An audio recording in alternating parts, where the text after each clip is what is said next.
اخبار میں مضمون نکلے کہ یہ قوم سے پیسہ اکٹھا کرے، پیسہ ضائع ہو جائے گا، ہاسپٹل نہیں بنے گا، پھر کہا غریبوں کا مفت علاج نہیں ہوگا. یہ سب مجھے سننی پڑی اپنی زندگی میں چیزیں. پھر جب نمل یونیورسٹی بنانے گیا، کہا دیہات کے اندر پرائیویٹ سیکٹر یونیورسٹی نہیں بنا سکتا، کہ دیہات کے اندر پرائیویٹ سیکٹر اس لیے نہیں کیونکہ فیکلٹی نہیں جائے گی، پروفیسرز نہیں جائیں گے وہاں، اس لیے وہ فیل ہو جائے گی. پھر جب پالیٹکس میں آیا تو 14 سال میرا مذاق اڑا. 14 سال تھوڑا وقت نہیں ہے. 14 سال بڑے بڑے تجزیہ نگار مذاق اڑاتے رہے کہ یہ جی سمجھتا ہے کرکٹ ہے، یہ سب کچھ. کہا کہ سن لیں یہ آپ کے لیے کام کی باتیں کرنے لگا ہوں. کہتا دو پارٹی سسٹم میں تیسری پارٹی آ ہی نہیں سکتی. اور پھر جب وہ پارٹی آ گئی تو پھر 3 سال سے سن رہا ہوں کہ تم فیل ہو جاؤ گے. یہ میں آج آپ سب کے سامنے کہہ رہا ہوں، اور انشاءاللہ آپ یہ اپنی نظروں سے دیکھیں گے کہ پاکستان کو ایک عظیم ترین قوم بنتے ہوئے.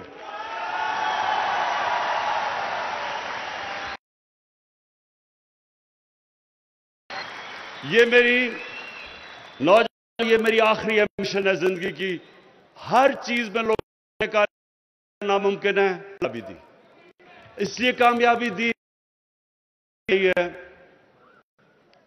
اس نے ایک اصول کئی بنائے ہوئے ہیں کہ جس نے بھی کامیاب دنیا میں ہونا ہے، کوئی بھی انسان آج تک محنت کیے بغیر کامیاب نہیں ہوا.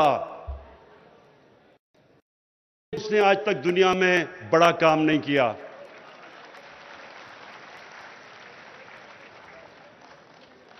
اور کامیابی کا راز کیا ہے؟ کامیابی، نوجوانوں خاص طور پہ آپ کے لیے پھر سے غور سے سنیں، کامیابی کا راز سب بڑا یہ ہے بڑی سوچ رکھنا. جتنی بڑی خواب آپ کی ہوگی اتنا ہی بڑا انسان بنے گا. اللہ نے انسان کو اتنی طاقت دی ہے کہ جب اللہ نے فرشتوں کو کہا کہ آدم کے سامنے جھکو، تو شیطان نے کہا کہ میں تو آگ کا بنا ہوا، میں کیوں اس کے ساتھ، یہ تو مٹی کا بنا ہوا ہے. تو اللہ نے شیطان کو کیا کہا کہ تمہیں بھی نہیں پتا کہ میں نے اس انسان کو کتنی طاقت دی ہے. تو نوجوانوں، لوگ اپنی زندگی گزار جاتے ہیں، ان کو یہی نہیں پتا ہوتا کہ اللہ نے ان کو کتنی طاقت دی ہے. جتنا آپ اپنے آپ کو آزماؤ گے، جتنا آپ چیلنجز کے سامنے کھڑے ہوگے، اتنا آپ بڑے انسان بنتے جاؤ گے. کامیاب وہ نہیں ہوتا جو سب سے ٹیلنٹڈ ہوتا ہے، ذہین ہوتا ہے، اچھی تعلیم ملنے والا کامیاب نہیں ہوتا. کامیاب وہ ہوتا ہے جو بڑی سوچ، بڑی خواب رکھتا ہے اور اس کے بعد ہار نہیں مانتا.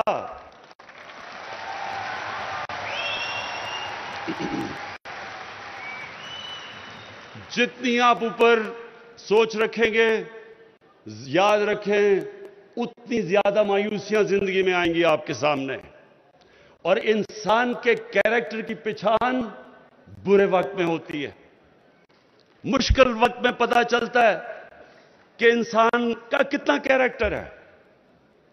اللہ قرآن میں کہتا ہے کہ میں تمہارے ایمان کو بار بار مشکلوں سے آزماؤں گا. کیوں وہ اللہ ہمیں مشکلیں دیتا ہے؟ ہماری بہتری کے لیے. جب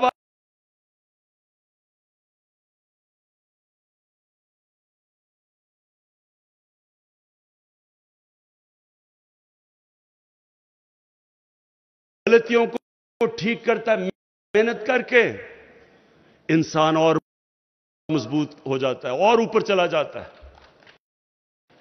اور یہ ہے سائیکل زندگی کا. اصل میں نوجوانوں، یہ میری اب سب نے یہ بات سمجھنی ہے، کبھی آپ کو ہار ہراتی نہیں ہے. جب آپ ہار سے، برے وقت سے ہار مان جاتے ہیں، تب آپ ہارتے ہیں۔ جب تک آپ ہار نہیں مانتے، سیلف انالیسس کرتے ہیں۔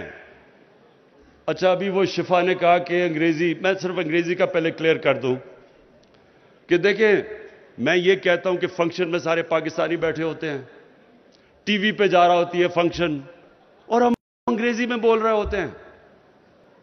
کبھی سنا ہے کہ انگلینڈ کے اندر کوئی فنکشن ہو رہی ہے اور وہ اردو میں شروع ہو جائے بولنا؟ کوئی کبھی سنا ہے؟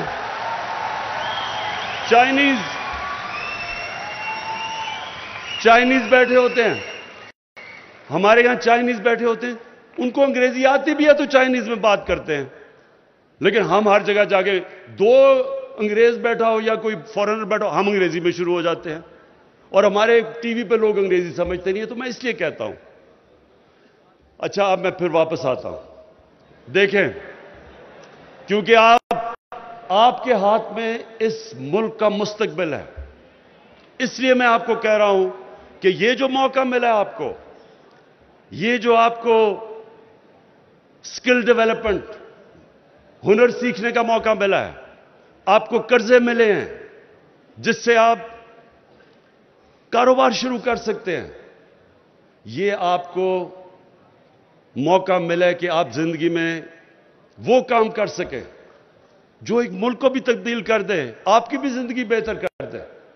لیکن کامیابی تب ہوگی جب آپ اس موقع کا فائدہ اٹھائیں گے اور محنت کریں گے، برے وقت سے سیکھیں گے۔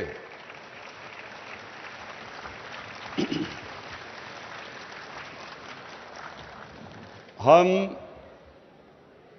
پاکستان کو، ہمیں یہ پتا ہے کہ بڑا مشکل وقت ہے ہمارے پہ۔ مشکل وقت کیوں ہے؟ دنیا پہ مشکل وقت آیا ہوا ہے۔ مشکل وقت کیوں آیا ہے؟ کرونا کی وجہ سے۔ صدیوں میں ایک دفعہ اتنا بڑا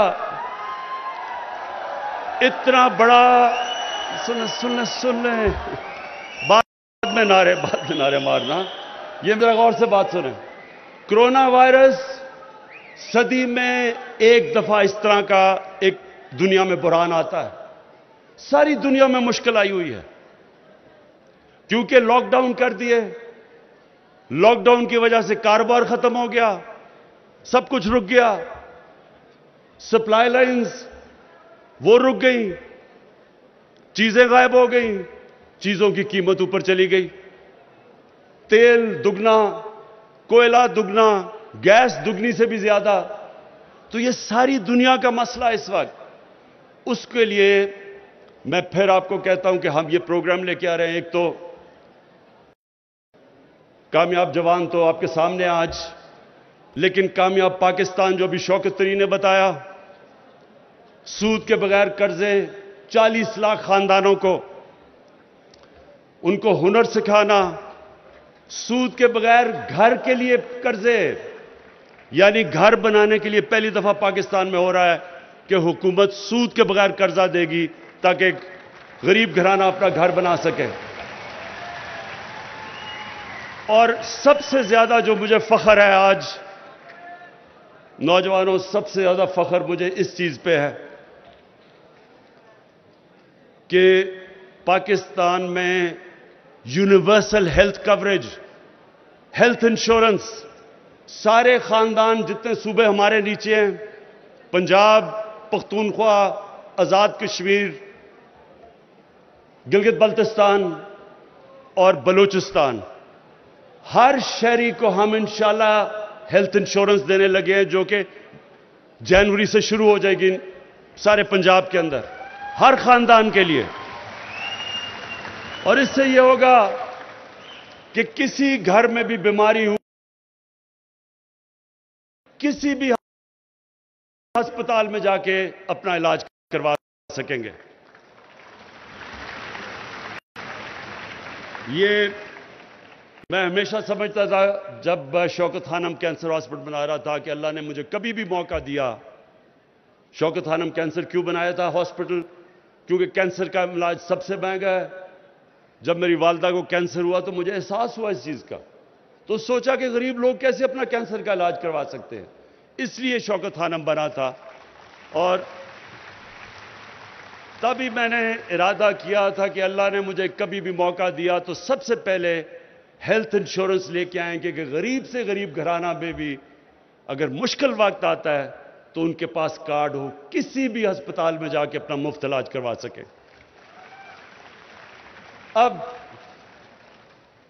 اب میں آج کل کیونکہ آپ کو پتہ ہے ٹیپس کی بات ہو رہی ہے تو میں بھی ٹیپس کی بات کر ہی دوں۔ ٹیپس نکل رہی ہیں، جناب ججز کے نام آ رہے ہیں، تو نوجوانوں ایک چیز آپ نے سمجھنی ہے۔ 25 سال پہلے میں نے جب پالیٹکس میں آیا تھا تو میں نے تب کہا تھا کہ پاکستان کا سب سے بڑا مسئلہ کرپشن ہے۔ یہ ٹیپس جو ہو رہی ہیں، یہ جو سارا ڈرامہ ہے، اب آپ سمجھیں کہ یہ مسئلہ ہے کیا ملک کا۔ جس ملک کے اندر ان کا سربراہ پرائم منسٹر اور وزیر چوری شروع کر دیں، ملک کے پیسے کو چوری کر کے باہر لے جانا شروع کر دیں، اور وہ باہر کیوں لے جانا چاہتے ہیں، کیوں لے جانا پڑتا ہے؟ کیونکہ اگر ملک میں پیسے رکھیں گے تو نظر آ جائیں گے لوگوں کو، اس لیے ان کو باہر بھیجنا پڑتا ہے، تو دگنا نقصان ملک کا کرتے ہیں۔ تب سے میں کہہ رہا ہوں کہ قومیں غریب اس لیے نہیں ہوتی کہ ادھر وسائل کی کمی ہے، قومیں غریب اس لیے ہوتی ہیں کہ جب ان کے اپنے سربراہ، ان کے پرائم منسٹر، وزیر، جب وہ ملک کا پیسہ چوری کرتے ہیں، وہ ملک کبھی آگے نہیں بڑھ سکتا۔ اب یہ ہوا کیا ہے، ذرا یہ آپ نے سمجھنا ہے یہ کیس کیا ہے۔ پینما 2016 میں پینما کیس آیا۔ وہ پینما کیس میں کیا چیزیں نکلی؟ دنیا میں جن لوگوں نے اپنا پیسہ چھپا کے آف شور اکاؤنٹس میں رکھے ہوئے تھے، ان کے نام آ گئے۔ ان میں سے ایک نام آ گیا کہ جناب جو 4 لندن کے اندر اربوں روپے کے مہنگے ترین علاقے میں فلیٹ ہیں، ان کی مالکہ مریم صفدر تھی۔ ادھر سے شروع ہوئی بات۔ اس کے بعد عدالت میں کیس گیا، اس کے بعد جے آئی ٹی بنی، اس کے بعد پھر سپریم کورٹ میں آیا اور فیصلہ کیا گیا کہ نواز شریف کو سزا ہو گئی۔ اب بجائے یہ کہ آپ صرف یہ بتا دیں عدالتوں کو یا پاکستانیوں کو کہ پیسہ آیا کدھر سے یہ لندن 4 بڑے بڑے فلیٹ لینے کے، بجائے یہ بتائیں پہلے کیوں نکالا،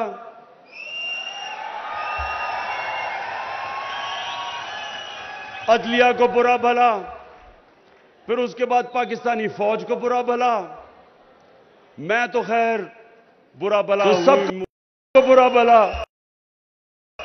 بھئی آپ جواب دیں کہ آپ نے یہ 4 فلیٹ لیے کدھر سے؟ ساری چیزیں کہہ رہی ہیں لیکن جواب نہیں دے رہے ہیں۔ میرے اوپر انہوں نے کیس کیا، سپریم کورٹ میں لے کے گئے، میرا بھی لندن میں فلیٹ تھا۔ میں نے سپریم کورٹ میں ایک ایک چیز کی 40 سال پرانے کانٹریکٹس کے میں نے کاغذات دیے، جبکہ میں تو پبلک آفس ہولڈر نہیں تھا، میں تو ایک کھلاڑی تھا۔ اس کے باوجود جو عدالت نے میرے سے رسیدیں مانگی میں نے ان کو دی، 10 مہینے لگے۔ میں نے کیوں؟ اور انہوں نے ابھی تک جب انہوں نے عدالت میں پوچھا، پہلے اسمبلی میں جھوٹ بولا، یہ ہیں جی دستاویزات، وہ فراڈ نکلے، پھر قطری خط آ گیا، وہ فراڈ نکلا، پھر کلبری فونٹ آ گئی، وہ بھی فراڈ نکلی۔ اس کے ابھی تک ایک کاغذ نہیں یہ بتا سکے کہ 4 لندن کے فلیٹ کس پیسے سے خریدے گئے، کیونکہ چوری کا پیسہ تھا۔ اب سارے پاکستان کے اداروں کو برا بھلا، لیکن جو مجھے افسوس ہے، اور میں یہ آخر میں آپ سے سب سے بات کرنا چاہتا ہوں، یہ آخری بات ہے، یہ سمجھ جائیں۔ افسوس کس چیز کا ہے کہ ایک لاہور میں فنکشن ہوتی ہے, ادھر چیف جسٹس کو بلایا جاتا ہے, سپریم کورٹ کے ججز کو بلایا جاتا ہے. ادھر کون تقریر کرتا ہے؟ جو آدمی سپریم کورٹ نے جس کو کنوکٹ کیا ہوا ہے, جو جھوٹ بول کے ملک سے باہر بھاگا ہوا ہے, وہ تقریر کر رہا ہے. میرے نوجوانوں, ایک میری بات سن لیں آپ. قوم کبھی ختم نہیں ہوتی پیسہ چوری صرف کرنے سے. قومیں پھر ٹھیک ہو جاتی ہیں, پیسہ پھر بنا لیتی ہیں. لیکن قوم تب تباہ ہوتی ہے جب چوری کو برا نہیں سمجھا جاتا.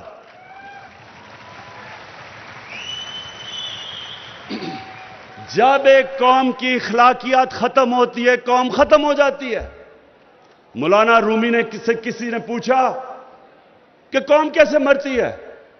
مولانا رومی نے کہا, جب وہ قوم, انہوں نے دو درختوں کی مثال دی, ایک خوشبودار درخت اور ایک بدصورت. کہتا جب ان میں فرق ختم کر دیتی ہے, اچھے برے کی تمیز ختم کرتی ہے, قوم مر جاتی ہے. نبی صلی اللہ علیہ وسلم نے جو مدینہ کی ریاست بنائی تھی, اس کی بنیاد رکھی تھی اچھے کو اچھا کہو اور بدی کو ختم کرو. اچھے کو امر بن معروف, بڑا قرآن کی آیت کہ ہمارے اوپر فرض کر دیا کہ اچھے کو اچھا کہو, برے کو برا کہو. جب تک ایک قوم کی اخلاقیات قائم رہتی ہے, وہ قوم کو کوئی ختم نہیں کر سکتا. جاپان, 2 ایٹم بم گرے جاپان کے اوپر, 10 سالوں میں جاپان پھر کھڑا ہو گیا. ایٹم بم بھی تباہ نہیں کر سکا کیونکہ ان کی اخلاقیات قائم تھی. جو مدینہ کی ریاست کی بنیاد اخلاقیات پہ ہمارے نبی صلی اللہ علیہ وسلم نے رکھی تھی, اس کے بعد خوشحالی آئی تھی. تو میرے پاکستانیوں, یہ میں آپ سب کو آخر میں یہ کہنا چاہتا ہوں کہ یہ قوم وہ قوم بننے جا رہی ہے جو آپ ابھی تصور نہیں کر سکتے.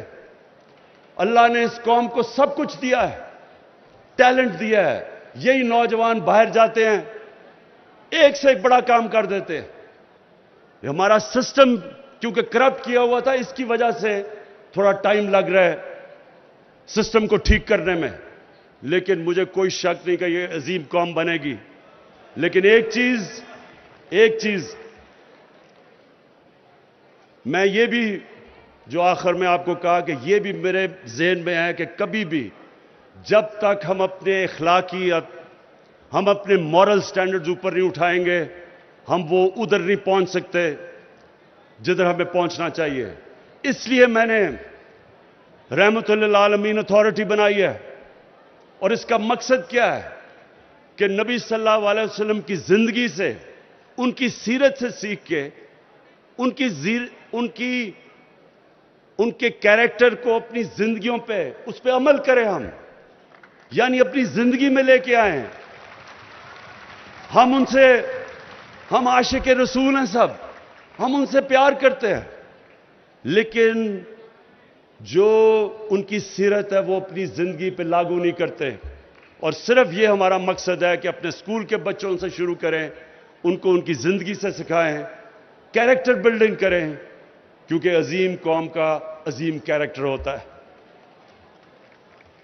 عثمان, میں آخر میں آپ کو اور آپ کی ٹیم کو پھر سے خراج تحسین پیش کرتا ہوں. ایک زبردست آپ نے یہ جو پروگرام کیا ہے.